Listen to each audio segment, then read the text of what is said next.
Bisa nggak apa-apa. Iya. Saudara habis hari lulu. Itu doanya ini ya, lancarkan lidah saya. Doanya Nabi Musa Doanya Nabi Musa ketika mau presentasi ke Firaun. ke Firaun. Oke. Assalamualaikum warahmatullahi wabarakatuh. Selamat datang kembali di Layar Guru Tea Time bersama Pak Surya Saputra. Ya, Ini saya lagi ya. nama artis ya, Surya Saputra itu ya, Bia? Kebetulan aja sama. Dia artis kan yang pakai kacamata gitu, artis zaman dulu. Iya, artis zaman dulu. Tapi saya lebih ngefans Surya Saputra yang ini sih. Alah. Oke. Jadi hari ini kita mau bicara apa ya? Bicara ya biasa, minum teh Minum tanpa teh? Belum. Ya, belum ada tehnya karena masih Ramadan. Oke, ya insya Allah kita punya 2 minggu liburan, kita coba diskusi ya. Mudah-mudahan kita bisa Oke. membuahkan inilah manfaat buat orang kita sendiri terutama dan buat orang lain. Oke. Amin, amin. Tips presentasi ala Zen yang kita akan coba bahas itu ya. Oke. Kita ya lebih ke sebetulnya ini apa ya?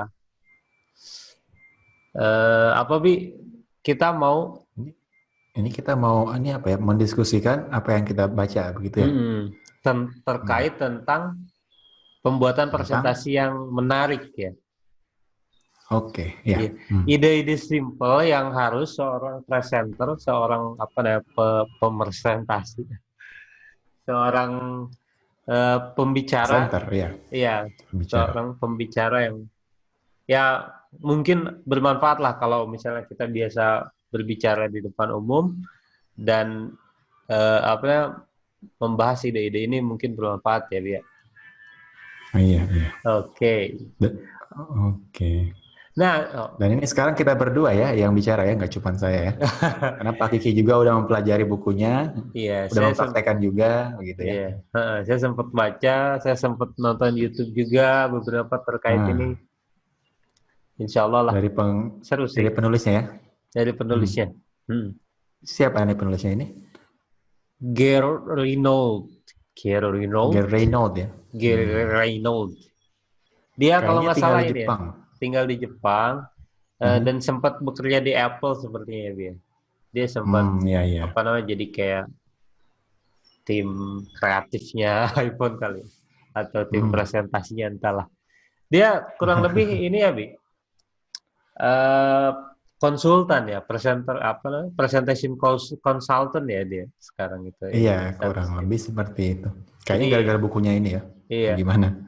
Ada perusahaan misalnya mau bikin presentasi proposal ini ke dia supaya message-nya lebih clear lagi gitu ya. Pesan yang mau disampaikan lebih kena, penyampaiannya lebih mantap. Nah, kurang lebih seperti itulah. Saya nggak kenal sama dia. Tapi terima kasih atas ide-idenya. Oke, kita ini aja nih. Ya. Apa sih yang kita bisa ambil dari buku ini dan kita bisa share ke teman-teman lain? Ke teman-teman. Oke, mungkin di sini pertama-tama kita lihat ya kalau si penulis ini membagi proses presentasi ke 4 tahap begitu. 4 tahap. Ya. Iya, dimulai dari tahap 1 preparation, persiapan, tahap 2 desain, mungkin ini lebih ke slide ya. Iya, slide desain, tahap ada yang kelewat kan? Enggak. 3 tahap aja di sini. 3 tahap aja. Preparation, desain sama delivery. Tapi memang ada beberapa aspek yang sudut pandang kita terhadap presentasi itu kita harus perbaikilah. Ada beberapa alternatif untuk melihat presentasi. Mungkin seperti itu ya, Bia. Sebelum preparation ada hal-hal yang kayak tentang presentasi yang memang kita harus refresh ulang gitu. Iya, jadi sebelumnya di sini ada introduction ya, di bukunya sih 4 karena bagian pertamanya tentang keadaan presentasi orang-orang sekarang begitu ya, kurang lebih. Iya, ya seperti pengalaman kita lah, hampir kayaknya pengalaman semua orang gitu, kadang-kadang dengerin presentasi itu bosennya minta ampun, ya nggak sih? Sebenarnya, nah, sebenarnya yang salah apa sih? Kenapa sih kita tuh bosen kalau dengerin presentasi? Kayaknya sih kalau kata penulis tuh mindset kita tentang presentasi itu. Maksudnya jadi mindset si presenter atau si pendengar? Ya, presenter ya, pendengar juga dua-duanya mungkin ya. Tapi kayaknya presenter sih, lebih ke situ. Jadi orang-orang juga berpikir kalau presentasi itu tentang menyampaikan data atau gitu ya. Ya. Biasanya kan presentasi orang-orang yang normal ya, yang biasa itu kalau nggak bullet point, ini ya kan tabel-tabel data begitu ya. Benar. Iya, maksudnya kalau presentasi memang cuma buat ngirim data yang disajikan, ya udah nggak usah presentasi aja, kirim aja datanya kan beres gitu kan. Iya, jadi kalau memang tujuannya itu gitu, udah jadi habit seperti itu gitu. Kita tuh sebenarnya bukan seperti itu ya nggak Bi ya? Iya, karena kan tujuan utama presentasi itu dari kata PowerPoint ya, PowerPoint slide punyanya Microsoft itu PowerPoint artinya membuat orang lain mengambil viewpoint kita, gitu ya. Jadi nggak cuma menyampaikan data, nggak cuma menyampaikan ide juga, tapi meyakinkan ya, lebih ke meyakinkan. Persuasi gitu ya, meyakinkan, sama memperjelas gitu ya. Kayak ada data kita perjelas gitu. Nah, kalau ngasih info seperti kata pagi tadi nggak harus sampai ketemu ya, sampai bicara panjang lebar gitu. Bener. Kalau disaranin sih kita, misalnya kita mau presentasi itu materi yang disampaikan itu berat gitu, maksudnya memerlukan banyak data yang ditampilkan dan lain. Lebih baik itu di akhir kita kirim aja namanya data tambahan gitu. Jadi datanya nggak harus ditampilin di tengah-tengah. Di tengah-tengah itu lebih ke kayak interpretasi kita terhadap data itu. Nah, kemudian file-file tambahan bisa dikasihkan di akhir speech. Dikasih aja nih data yang tadi supaya lebih akurat nih, lihat nih sendiri gitu, baca sendiri di rumah, perdalam sendiri dan sebagainya. Iya, kalau ini ya handout ya. Iya, handoutnya bisa dikasih di akhir gitu. Nah, kadang-kadang ya di slide itu kan terlalu banyak ini ya, terlalu banyak kata-kata gitu kan. Kalau emang kata-katanya udah ada, ya udah ngapain kita omongin, suruh mereka baca sendiri aja dari slide. Iya. Iya, jadi ya saya sendiri gitu itu. Emang ya itu udah jadi habit, kebiasaan buruk semua orang sepertinya. Seperti itu. Padahal kan nanti akan dibahas juga ya bahwa orang itu nggak bisa membaca dan mendengarkan di waktu yang sama. Iya, berantem ya inputnya. Berantem inputnya, jadi dia mau baca atau mau denger ini. Kita tuh mau minta pendengar kita tuh baca atau mau minta pendengar kita dengerin kita. Jadi yang mana yang benar gitu. Nah, nanti kita dibahas lebih dalam terkait itu. Oke deh. Ya, gimana kalau kita ke stage pertama, kita lihat ke tahap pertama, preparation. Jadi sebelum kita melakukan presentasi, menyampaikan ke penonton, kita persiapan dulu. Nih, kira-kira dari buku ini apa yang menarik buat Pak Kiki nih di tahap preparation? Tahap preparation. Saya coba ingat dulu. Yang menarik di tahap preparation pertama, kadang-kadang kita pertama pas mau siapin presentasi itu langsung di depan laptop gitu. Langsung mikir slide per slide, langsung artinya sebaiknya sebelum kita langsung buka PowerPoint, kita mendingan buat cerita dulu kalau kata si penulis gitu. Jadi buat alur ceritanya dulu di tempat lain dulu. Kalau bisa jangan ada laptop, karena laptop itu terlalu banyak distraction. Malah kita buka source ini kelamaan baca di situ, baca source lain sampai bingung gitu. Nah, kalau yang saya tangkap itu, jadi jangan dulu pakai digital dulu, duduk dulu pakai kertas gitu kan, di papan tulis, ngerakit idenya gitu. Iya, jadi nggak langsung tulis di slide ya. Karena kalau langsung di slide jadinya outline-nya di sana ya. Iya, outline-nya di sana. Padahal kan kalau presentasi katanya lebih efektif itu kalau kita bercerita ya. Ya, lebih efektif seperti itu. Lebih kan ngefek bercerita. Ya, kalau misalkan kita cuman liatin poin-poinnya begitu, kurang ini ya, kurang efektif ya, kurang kena lah ke penontonnya begitu. Iya, jadi yang harus diperhatikan itu sebetulnya kan alur ceritanya ya, supaya strukturnya jelas gitu, pembagian tahapannya jelas. Gak harus terlihat ketika presentasi, tapi sebetulnya ada strukturnya gitu ketika kita bikin presentasi itu. Tapi nggak harus terlihat di ketika menyampaikan, slide. Tapi sebenarnya ada strukturnya gitu, slide-nya. Oh iya. Terus di sini yang saya lihat menarik itu di sini ada kreativitas dan limitation ya. Jadi hubungan antara kreativitas dan pembatasan. Nah, jadi ada ini ya, salah miskonsepsi begitu, salah pandang tentang kreativitas dan pembatasan. Orang pikir kalau kreativitas itu harus tanpa batas ya. Jadi orang-orang kreatif itu yang out of the box begitu ya, pikirnya. Di sini ketika menyiapkan slide itu, kan kita perlu kreativitas kata si penulis. Nah, tapi kreativitas ini bukan berarti kita nggak ngasih batasan. Jadi malahan batasan yang kita tentukan sendiri itu bisa memancing kreativitas kita. Misalkan di sini si penulis ngasih contoh ini ya, apa namanya? Ada satu format presentasi namanya pecah-kuca, ya. Itu harus ya pecah-kuca. Itu dari Jepang ya, tapi bukan orang Jepang yang bikin, tapi mereka tinggal di Jepang. Jadi itu satu presentasi harus 20 slide ya. Satu slide harus 20 detik. Jadi itu benar-benar ini ya, benar-benar membatasi. Tapi karena pembatasan itu, jadinya si perancang slide-nya, perancang presentasinya harus benar-benar mikir gimana caranya dia menyampaikan ide dengan sangat baik begitu dalam waktu yang sudah ditentukan. Iya benar. Jadinya malah bagus kalau bisa dilihat, mungkin ya bisa di search di YouTube atau di Google, pecah-kuca di sana banyak contohnya. Itu menarik sekali ya. Jadi 20 slide, satu slide harus 20 detik. 20 detik jalan sendiri begitu. Iya, jadi presentasi itu adalah tentang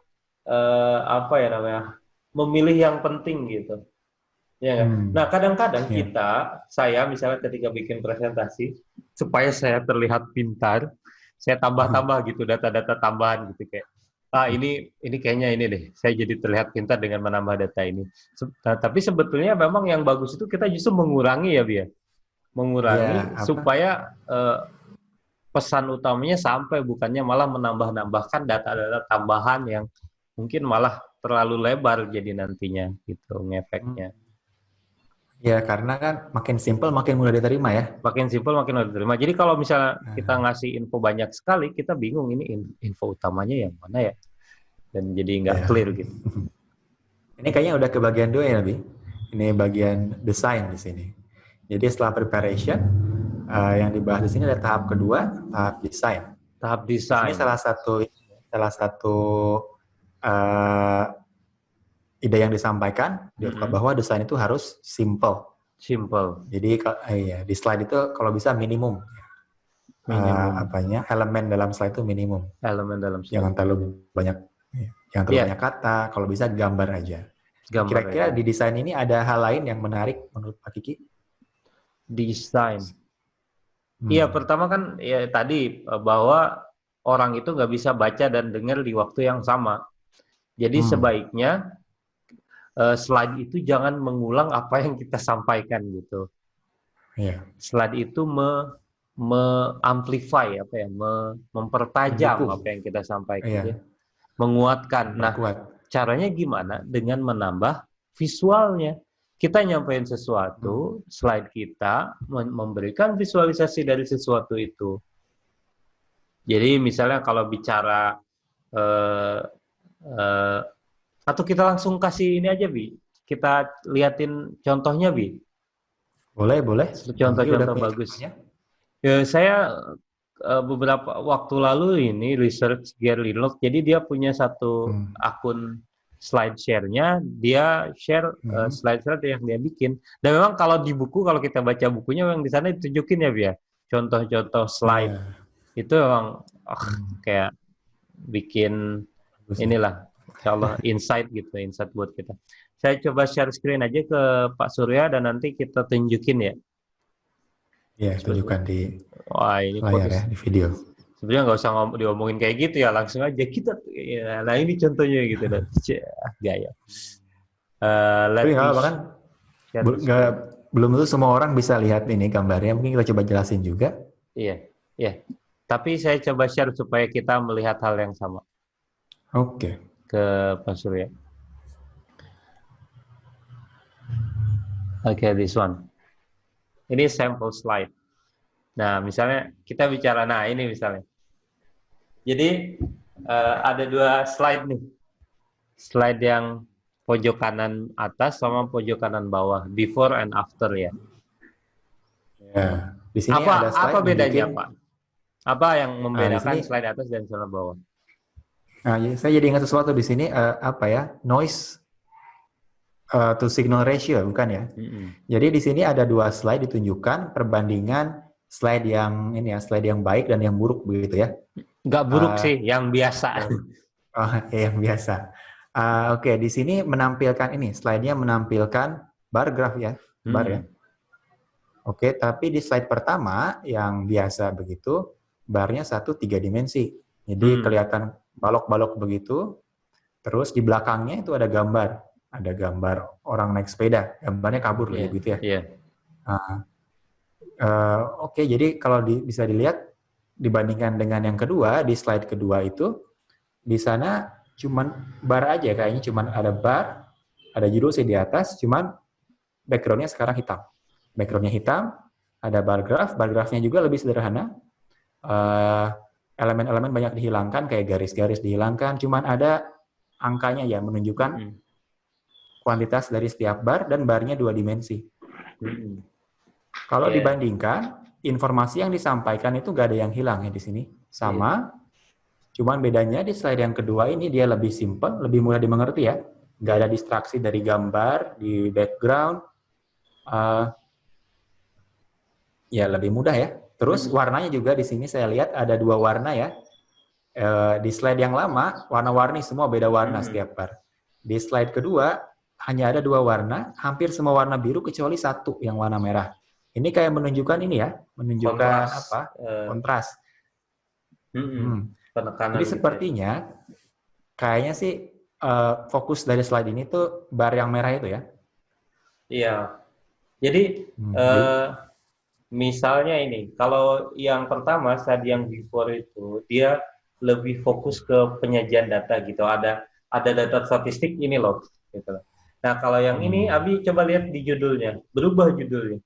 Di sana tuh judul doang. Kalau di sini lebih kayak apa gitu, kalimatnya apa gitu. Maksudnya nunjukin data ini tuh mau ngasih tahu apa gitu. Kan yang atas tuh nggak ini kan.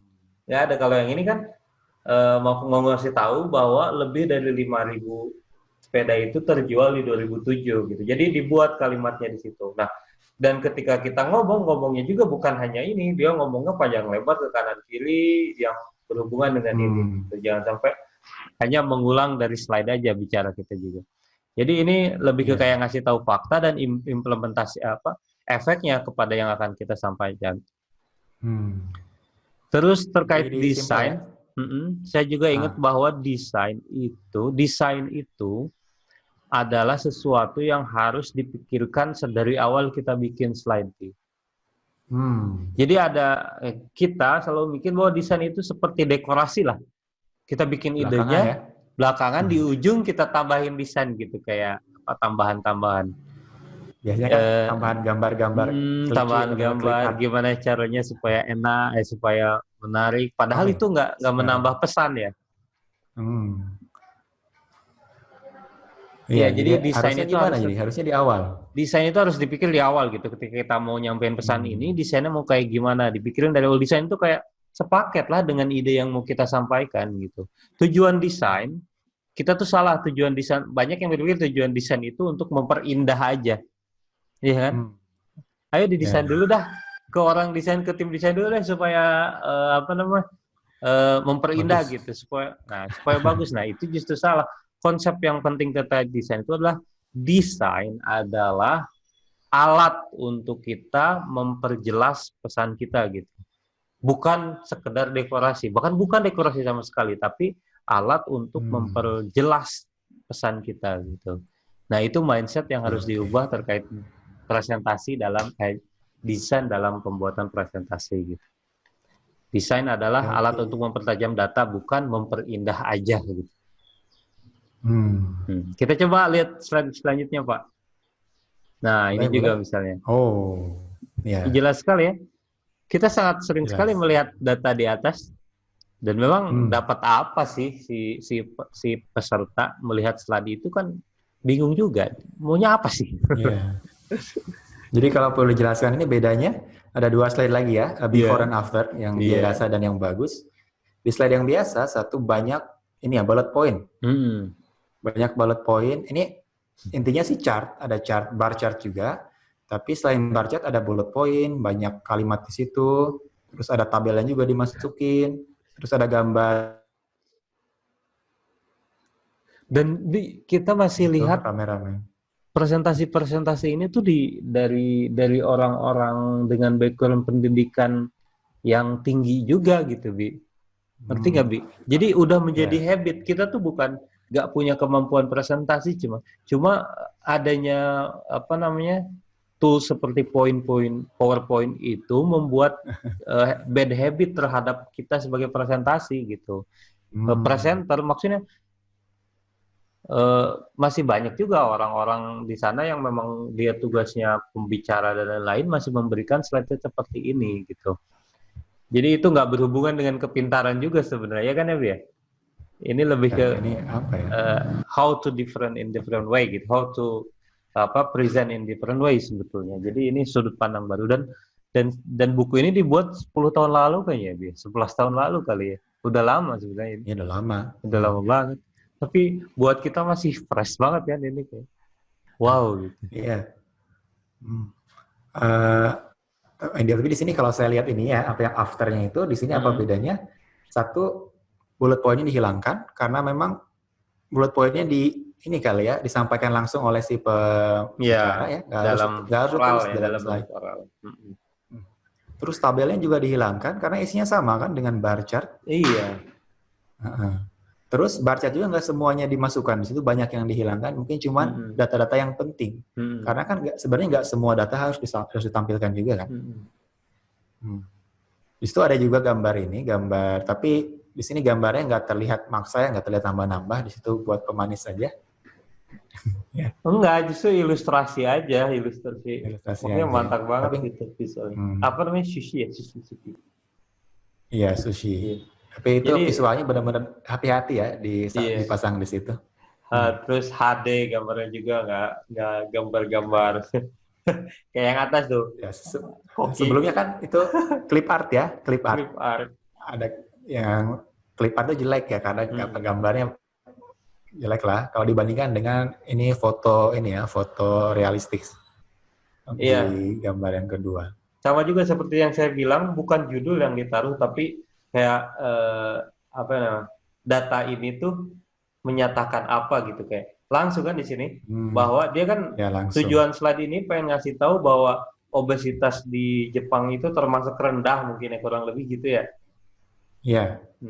Jadi dia sampaikan langsung nih, orang sekilas juga langsung dapat gitu bahwa yang mau disampaikan tuh kalimat ini, Bi.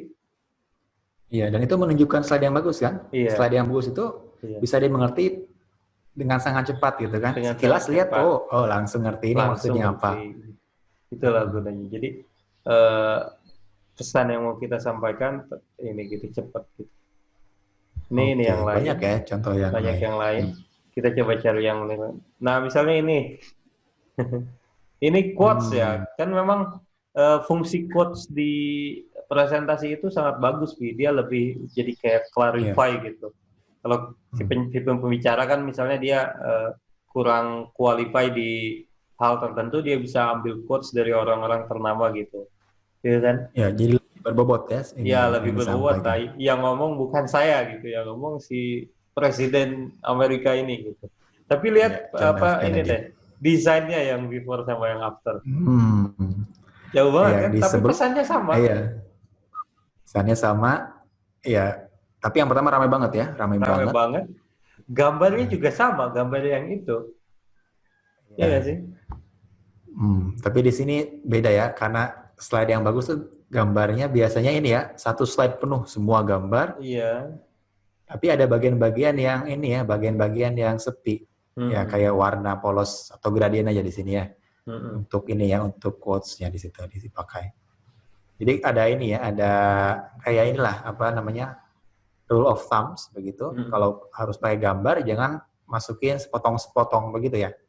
Langsung aja penuh. Iya. Kalau penuh kan kelihatannya lebih bagus juga seperti itu. Tapi ini ada juga video satu doang nih.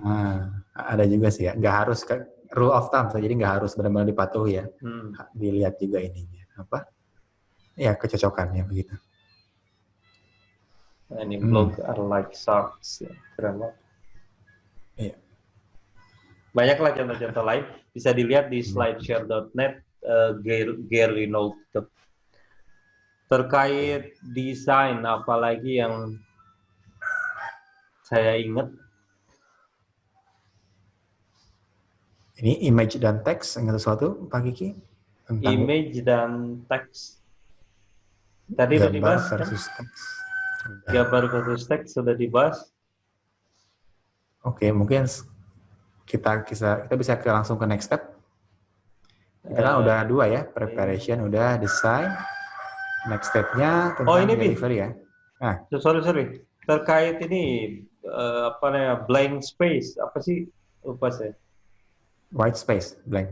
White space ya. Jadi jangan khawatir gitu ketika kan kita ngerasa masih mindset kita juga kita ngerasa semakin ramai kayaknya semakin terlihat keren kita. Nah justru kalau ada yang kosong isi sama apa gitu. Iya, justru kita harus kosong gitu. Maksudnya kayak gini kan nggak banyak apa-apa kosong gitu kan.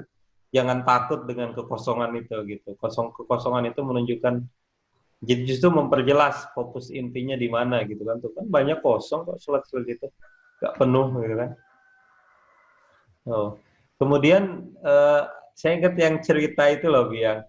Jadi kan desain itu jangan lupa apa namanya kita harus buat simple gitu kan.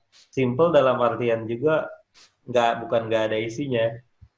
Ingat nggak Bi di bab desain kalau ada cerita yang tentang fish story itu. Ya, kurang ya saya ingat. Ya, kurang lebih ya. Detailnya lupa tapi gimana ya?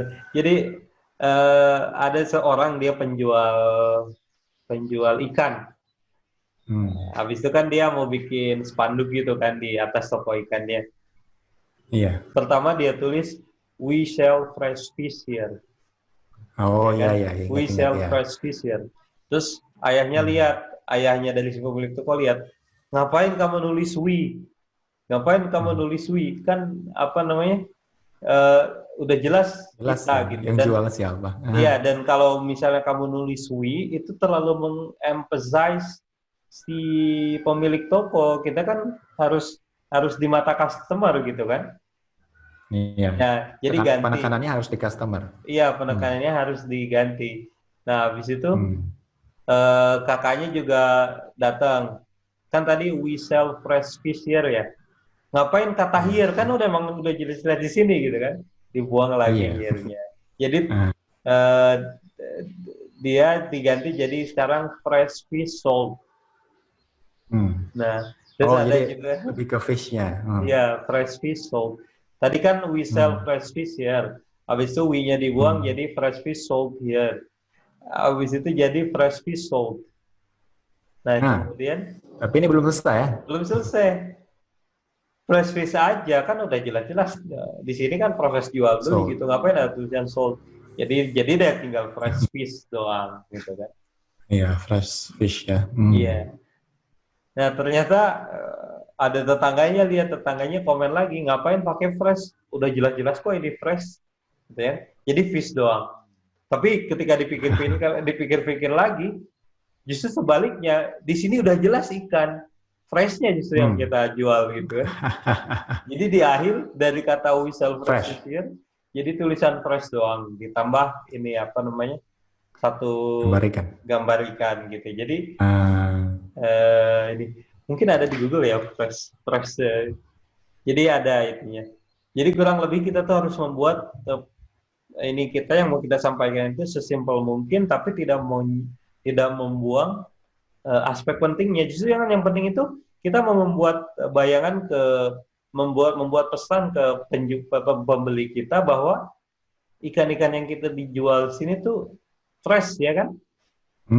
Iya kan? Ikannya udah jelas kelihatan dari jauh juga, dari bau amisnya juga jelas yang dijual ikan. Ya kan? Jadi yang memang poinnya itu ya fresh-nya doang gitu. Jadi di sini ya tadi kayak ini ya, menunjukkan ke prinsip yang pertama tadi simplicity ya. Simplicity. Nggak boleh terlalu banyak ngasih informasi yang nggak perlu. Iya benar. Iya, jadi ya banyak ya. Sering kita menulis sesuatu padahal sebenarnya banyak yang bisa ditinggalkan saja seperti itu ya. Iya. Oke. Next. Gimana nih? Ke tahap selanjutnya, delivery? Iya, itu udah.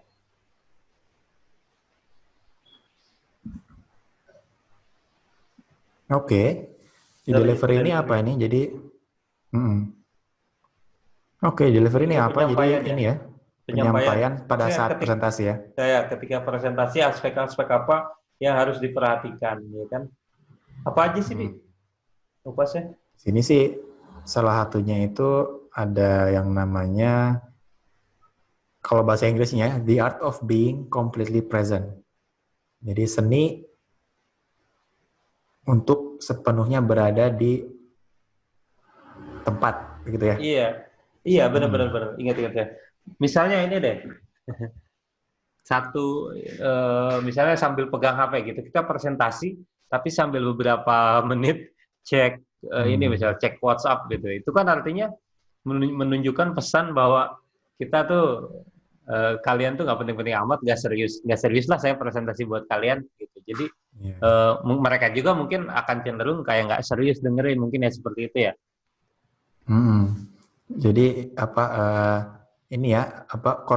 konsentrasi kalau misalnya sedang presentasi ya presentasi aja begitu ya. Jangan melakukan hal-hal yang lain. Jadi pikiran kita juga nggak kemana-mana, fokus di situ. Ya, satu seperti itu ya. Satu efeknya ke sendiri ya itu ya, kita fokus gitu, nggak mikirin apa-apa. Kita kan pengen menyampaikan pesan gitu ya. Nah, pesannya itu fokus ke sana.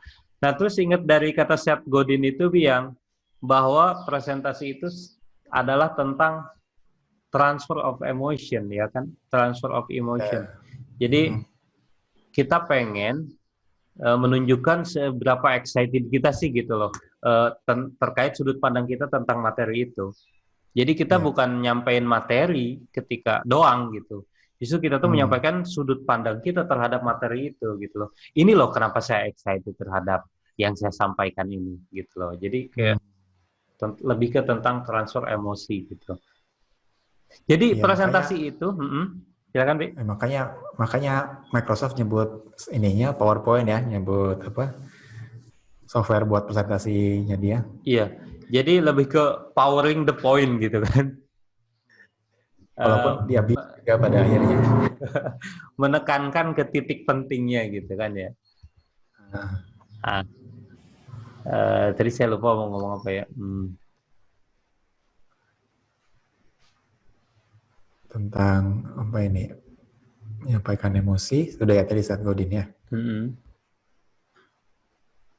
Harus natural. Ya. Oh ya. Ya, naturalness in delivery gitu. Kita nyampeinnya harus natural, jangan terlihat dibuat-buat. Gimana supaya cara jadi natural itu gimana sih? Latihan ya. Latihan dan pengalaman sih ya. Kalau misalkan kita udah terbiasa kan, kalau natural artinya udah terbiasa, artinya apa? Artinya udah melakukan presentasi sering sekali ya.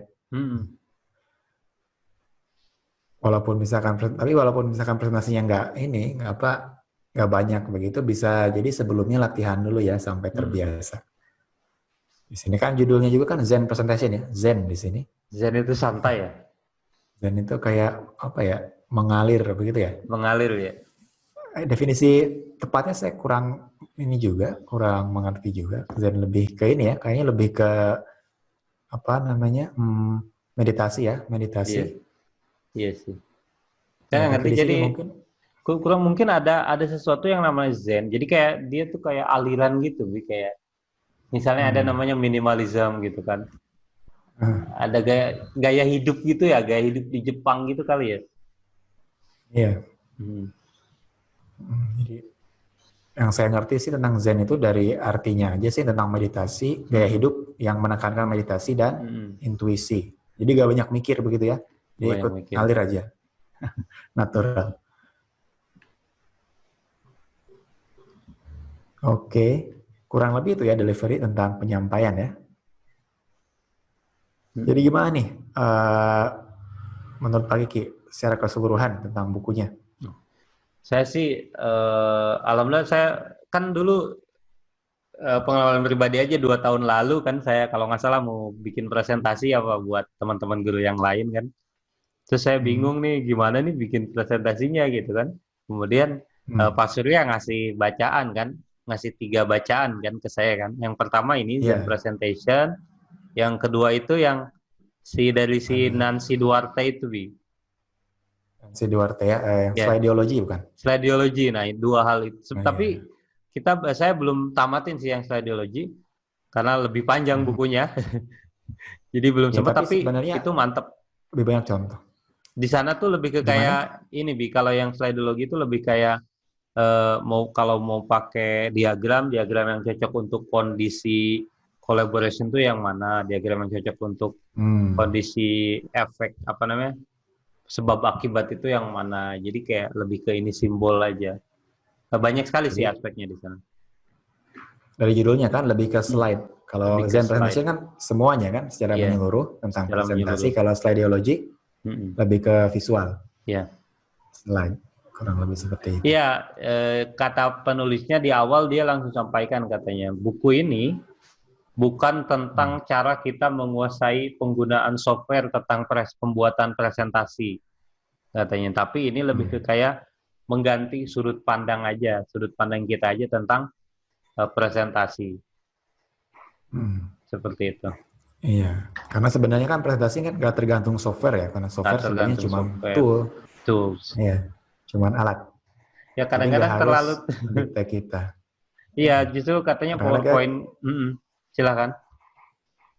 Ya, jadi kadang-kadang kita terdikte sama alat kan, karena di PowerPoint itu ketika kita pakai langsung keluar bullet point, ya udah kita bikinnya bullet point begitu kan. Ya. Padahal ya harus seperti itu. Ya intinya jangan terlalu banyak teks lah ya di PowerPoint itu.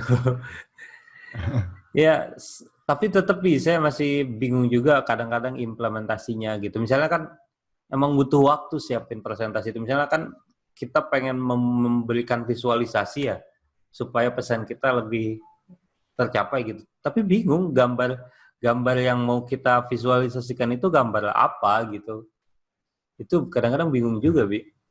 Nah, terus ini juga salah satu ini, Bi, kalau misalnya mau kita ngasih presentasi yang bilingual, 2 bahasa, nah, jangan dibuat seragam gitu, dibuat lebih kecil lah ini yang keduanya. Ya, supaya pesannya tetap nyampe gitu. Kayak di bandara. Di bandara kan ada. Dan ininya harus mana yang utama, mana yang ini ya tambah. Tuh. Gak banyak teks-teksnya. Nah, ini yang tadi juga bisa disajikan seperti ini. Jadi di sini ada background-nya juga, tapi nggak. Tapi nggak masalah sih ada background, asal jangan sampai mengganggu penyampaian. Ini bagus banget.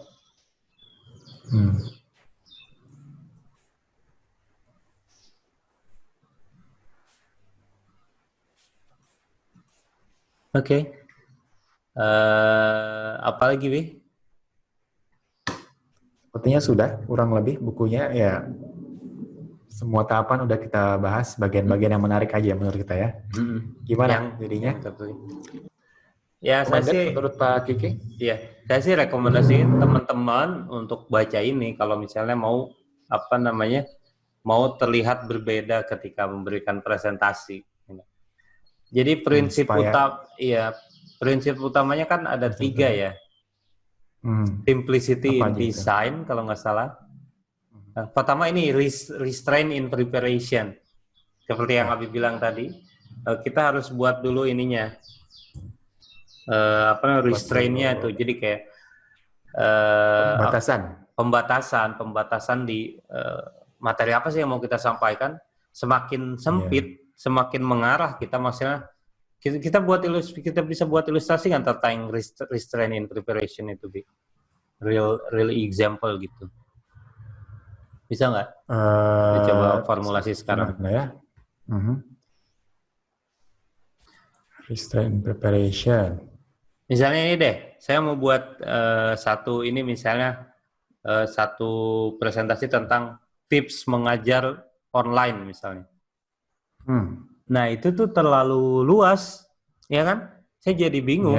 Si pembuat materi itu jadi bingung. Maksudnya apa gitu? Aspek yang mana yang mau tipsnya itu di aspek yang mana gitu? Kalau kita lebih dalam lagi, misalnya kita restrain lagi preparationnya, diperjelas lagi gitu. Kita zoom in dan kita crop gitulah. Mau bagian apa nih tips di pembelajaran jarak jauh itu kan terlalu lebar ya. Misalnya jadi ke penggunaan online assessment misalnya kan. Nah, jadi bisa lebih padat di situ dan lebih jelas gitu. Kemudian simplicity in design, ya kan? Kemudian naturalness in delivery. Oke, restraint in preparation akan bisa didapatkan ketika kita jauh dulu dari analog, ya kan? Jauh dulu dari komputer. Kita analog dulu, manual, coret-coret di HVS atau pakai sticky note itu untuk mengurutkan ide-idenya, ya kan? Eliminasi yang mau dibuang yang mana. Nah, kemudian simplicity in design udah dibahas. Naturalness in delivery itu akan kita dapatkan setelah latihan berkali-kali. Yang dia sampaikan juga Steve Jobs itu ketika mau presentasi kan salah satu public figure di ini kayak contoh bagus di buku ini kan dia selalu mengungkapkan bahwa Steve Jobs itu presenter yang mantap lah ya. Salah satu kayak dia yang menggunakan juga Zen presentation ini. Kayak idolanya penulis lah. Dan saya juga jadi idola. Memang kalau Steve Jobs ini tuh penuh emosi gitu kan, terus nggak banyak teks juga ya kan, visualnya mantap. Ya seperti itu Bi. Oke, jadi recommended banget ya bukunya. Recommended banget. Atau ini Bi, Api masih ingat nggak kata pengantar dari buku ini? Ini satu-satunya kayaknya buku yang kata pengantarnya itu dalam bentuk slide. Mungkin kita tunjukin nih. Boleh, bisa ditunjukin. Ada nih di sini. Jadi kata pengantar dari bukunya di halaman pertama kan suka ada kata pengantar tuh. Biasanya kan kata pengantar juga teks gitu kan. Dan di sini karena buku tentang slide, mungkin kata pengantarnya juga itu dalam bentuk slide. Ini slide-nya kayak gitu. Tapi satu halaman itu slide-nya kan kecil-kecil gitu kan, dibuat 16 slide gitu dalam satu halaman. Jadi kelihatan semua slide-nya. Ini slide-nya saya jalanin ya. Nah, yang nulis ini ya, Guy Kawasaki ya. Guy Kawasaki. Tapi tahu nggak Guy Kawasaki? Teman-teman ada yang tahu Guy Kawasaki? Entrepreneur ya. Saya tahu. Kurang tahu banyak. Saya tahu dia itu waktu saya lagi main-main di TED Talk itu, saya dengar speech dia tentang innovation. Keren banget emang. Dan disampaikan dalam satu kalau di bukunya satu halaman. Nah, pertama ini bahwa ya ini pengalaman kita bahwa presentasi dari sebagian besar presentasi itu membosankan ya enggak. Cuma beberapa aja yang enggak membosankan. Yang salah apa? Pesannya kurang mantap? Enggak kok, pesannya mantap-mantap. Pesan yang disampaikan mantap kan, Bi? Cuma mungkin penyampaiannya yang bikin pesertanya ini. Terus terlalu banyak teks. Ini katanya perbandingan bukan merendahkan Bill Gates juga ya, ide-ide Bill Gates mantap, kontribusi Bill Gates di bidang pendidikan gampang, tapi perbedaan gaya presentasi Steve Jobs sama Bill Gates berbeda, Bi. Nah, ini contohnya. Ya kan? Ini dulu ya Bill Gates zaman dulu. Bill Gates yang dulu. Sekarang Nah, sekarang enggak lah. Bill Gates yang dulu sama, Bill Gates yang dulu itu nggak sejelek ini juga, Bi. Dia langsung nunjukin semua fitur-fitur dan semua penjelasan dari fitur-fitur itu gitu. Dia kayak brosur gitu slide-nya itu. Nggak, katanya oke, maybe mungkin saya berlebihan. Berlebihan ya. Sebenarnya bukan 95, 99% katanya. Slide itu, presentasi itu boring. Kita ngalamin sendiri lah. Kenapa? Karena katanya yang kita lihat itu slide yang baca sendiri ya. Membosankan, jelek, nggak ada visinya. Yang kita mau kan simple gitu, gak usah banyak macam-macam. Pendek, sederhana, mudah dimengerti dan menarik. Iya. Ya. Tapi apa sih ngelawak? Ini yang kita lihat di dunia nyata, Bi. Lihat ada tabel, ada beginilah. Pendengar juga bosan. Nah, this book is your solution katanya. So open your wallet and buy it. Jadi ini kata pembukanya, kata pengantarnya katanya. Satu-satunya kayak buku yang kata pengantarnya itu dibuat dengan slide. Dan slide-nya juga simple.